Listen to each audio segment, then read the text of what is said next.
Magandang araw sa lahat ng ating mga kababayang OFW. Ito yung ating segment na Dear Atikha. Ako si May Dizon Año Nuevo.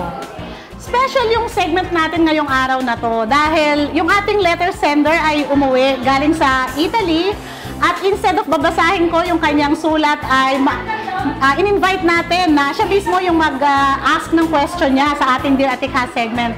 Andito si Cri Quintos from Milan, Italy.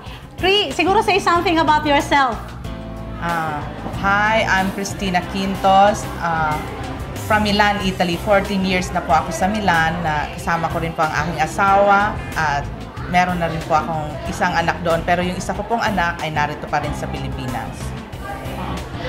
At napakaswerte nga natin, nandito din yung ating isang partner organization na involved sa entrepreneurship, no? Ang Let's Go Foundation.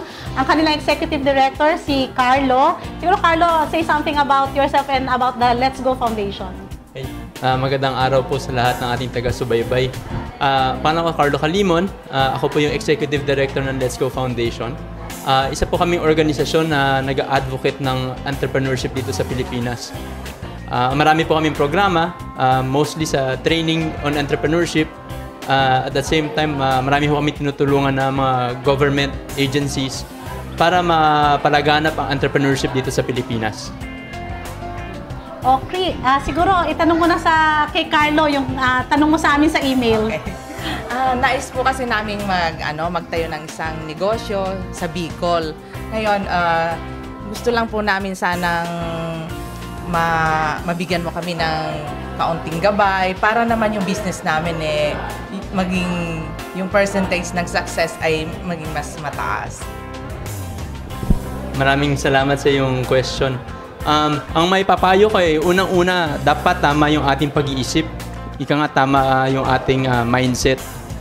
Dapat malinaw kung ano yung gusto natin gawin at siguraduhin natin na minamahal natin ang ating gagawin kasi sa pagninegosyo, araw-araw natin itong gagawin. So, kailangan may passion tayo sa ating ginagawa.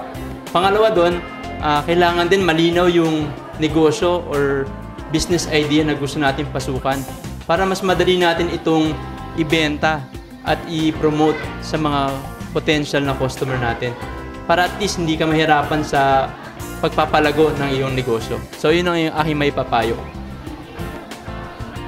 Maraming salamat, Carlo. Tatandaan ko yung mga sinabi mo sa akin.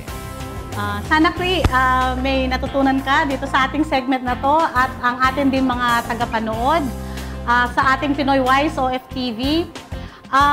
Kung meron pang kayong katanungan dito sa ating segment na Dear Atikha, ay pwede kayong mag-email sa info@pinoywiseoftv.org or mag-text sa 0917-569-1031.